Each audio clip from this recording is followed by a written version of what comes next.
الحمدللہ وکفی وسلام علی عبادہ الذین اصطفی اما بعد۔ کتاب و سنت میں سود کی سخت مذمت آئی ہے، جس کے بارے میں سب مسلمان واقف ہیں،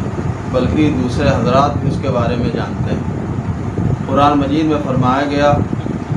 کہ اگر کوئی سود لیتا یا دیتا ہے، سودی معاملات کرتا ہے، تو گویا وہ اللہ اس کے رسول سے اعلان جنگ کرتا ہے۔ یہ بھی بتایا گیا کہ اگر کوئی سود کھائے تو اس کو وہی عذاب ہوگا جو کافروں کو ہوگا، اس جہنم میں ڈالا جائے گا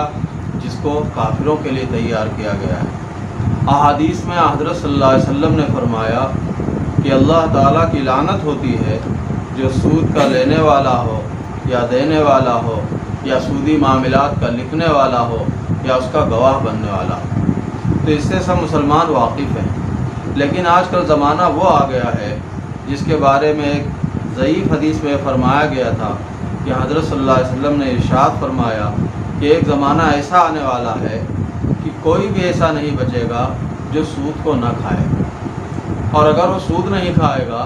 تو اس کا غبار یا اس کا دھواں تو اس کو پہنچ ہی جائے گا۔ بہرحال سود کی تفصیلات مجھے آج کی مجلس میں عرض نہیں کرنی ہے۔ ایک صاحب نے سوال کیا تھا، ایک بھائی کی باقاعدہ خواہش تھی کہ جو بینک سے کارڈ جاری ہوتے ہیں ان کے بارے میں کچھ عرض کر دیا جائے، تو آج ان کارڈوں کے بارے میں کچھ عرض کرنا ہے۔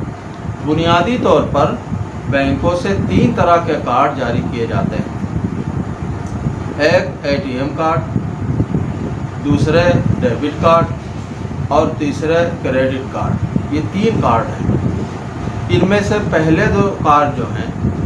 ان کا جاری کرانا، ان کا استعمال کرنا اور اس سے فائدہ اٹھانا جائز ہے۔ ATM کارڈ میں یہ ہوتا ہے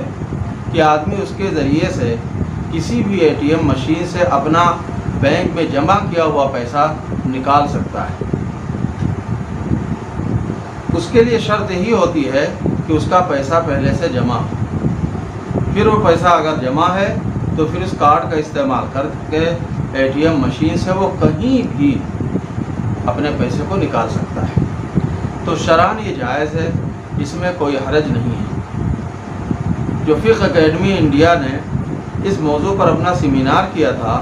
اس میں متفقہ طور پر علماء کی رائے یہی تھی کہ اس کا استعمال جائز ہے، اس لیے کہ اپنے پیسے نکال رہا ہے، اس میں کوئی حرج کی بات نہیں۔ بعض لوگوں نے اس کے کچھ دلائل بھی دیے کہ پہلے زمانے میں وثیقہ لکھ دیا جاتا تھا، اس طرح کا وثیقہ ہے، لیکن میں سمجھتا ہوں کہ اس کو کہنے کی کوئی بات نہیں۔ یہاں تو اپنے پیسے نکال رہا ہے، بس یہ ہے کہ ذریعہ آج کی ٹیکنالوجی کے ذریعے سے ایک نیا ہو گیا ہے، ورنہ وہ تو اپنے پیسے نکال رہا ہے۔ سب دلائل نہ بھی ہوں تو کوئی حرج کی بات نہیں۔ اگر کہیں آدمی اپنا پیسہ محفوظ کر دیتا ہے اور وہاں سے نکال لیتا ہے تو اس میں حرج کی کیا بات ہے۔ دوسرا جو ڈیبٹ کارڈ ہوتا ہے اس کو بھی سب نے جائز قرار دیا ہے۔ یہ جو ڈیبٹ کارڈ ہوتا ہے یہ بھی ATM کارڈ ہی جیسا ہوتا ہے، لیکن اس میں مزید 2-3 فائدے اور بھی ہوتے ہیں۔ اپنا پیسہ نکالنے کے ساتھ ساتھ اس کارڈ کے استعمال سے کوئی شخص یہ کر سکتا ہے، اس کے لیے اس کے بہرحال اس میں بندوبست کیا جاتا ہے کہ وہ دوسروں تک اپنے پیسے کو بھیج سکتا ہے اور اس کے ذریعے سے خریداری بھی کر سکتا ہے۔ تو یہ مزید فائدہ اس میں ہوتا ہے، اپنے پیسے نکالنے کے ساتھ ساتھ یہ مزید فوائد اس کے اندر ہوتے ہیں، تو اس کو بھی جائز قرار دیا گیا ہے۔ اور ان دونوں کارڈوں کے بنوانے میں اگر کوئی فیس وغیرہ پڑتی ہے تو اس کو دینے میں بھی شرعاً کوئی حرج نہیں، اس لیے کہ وہ تو جو اس کے محنت پڑتی ہے، اس کی اجرت ہے، لکھائی میں جو اس کا وقت صرف ہوتا ہے اس کی اجرت ہے، اس طرح کی چیزیں اس میں قرار دی جا سکتی ہیں۔ اس کے بھی لوگوں نے دلائل دینے کی کوشش کی ہے اور اس کو بتایا کہ ایک طرح سے گویا بینک کو وکیل بنا دیتا ہے، یا یہ کہ اس کو اس کے حوالے کر دیتا ہے۔ حوالے کرنا بھی ایک شرعی اصطلاح ہے۔ آدمی اگر خود قرضہ نہیں ادا کر سکتا ہے یا ادا کر سکتا ہے لیکن کوئی ایسی وجہ ہوتی ہے کہ خود سے نہیں دینا چاہتا ہے، اس کی وجوہات بہت ساری بیان کی جا سکتی ہیں، تو اس کا احالہ کر دیتا ہے، دوسرے کے حوالے کر دیتا ہے کہ میرا قرضہ فلاں سے وصول کر لو۔ تو اس طرح کے دلائل دیے ہیں، لیکن اس میں بھی میرے سمجھ میں بات آتی ہے کہ یہ سب دلائل نہ بھی دیے جائیں تب بھی اس کو جائز ہونا چاہیے، اس لیے کہ وہ اپنے پیسے دے رہا ہے، باقاعدہ اس کے کھاتے سے اس کے کھاتے میں منتقل ہو رہا ہے تو اس میں عدم جواز کی کون بات ہے۔ تیسرا کارڈ جو جاری ہوتا ہے وہی اصل چیز ہے، اور وہ کیا ہے؟ وہ ہوتا ہے کریڈٹ کارڈ۔ کریڈٹ کارڈ میں یہ ہوتا ہے کہ آدمی کے اپنے پیسے بینک میں نہ بھی جمع ہوں تب بھی اس سے پیسے نکال سکتا ہے۔ بینک اس کی مالی حالت کا جائزہ لیتا ہے، مالی حالت کا جائزہ لے کر ایک رقم متعین کر دیتا ہے کہ اتنی رقم وہ نکال سکتا ہے اس سے۔ اپنے پیسے جمع ہوں تو ٹھیک ہے، اس کی حیثیت اے ٹی ایم کارڈ اور ڈیبٹ کارڈ جیسی ہو گئی، لیکن اپنے پیسے نہ بھی جمع ہوں لیکن اس کی مالی حالت مستحکم ہے، گھر وغیرہ اس کا قیمتی ہے یا زمینیں اس کے پاس بہت ساری ہیں، اس کی بنیاد پر ایک حد متعین کر دیتا ہے بینک کہ اتنا پیسہ آپ اس سے اس وقت بھی نکال سکتے ہیں جبکہ آپ کے کھاتے میں پیسے موجود نہ ہوں، تو اس کو کریڈٹ کارڈ کہتے ہیں۔ اس میں ان کا اپنا بینکوں کا نظام ہے کہ جب آپ نے پیسے نکالے تو اتنے دن تک جمع کر دینا ضروری ہے، اگر جمع نہیں کریں گے تو اس میں سود چڑھنا شروع ہو جائے گا۔ ظاہر بات ہے سود بالکل ناجائز چیز ہے، اسی لیے علماء نے تقریباً بالاتفاق یہ اس کارڈ کے بنوانے کو بھی ناجائز کہا ہے اور اس سے فائدہ اٹھانے کو بھی ناجائز کہا ہے۔ اگر اس کے ذریعے سے وہ پیسے نکالتا ہے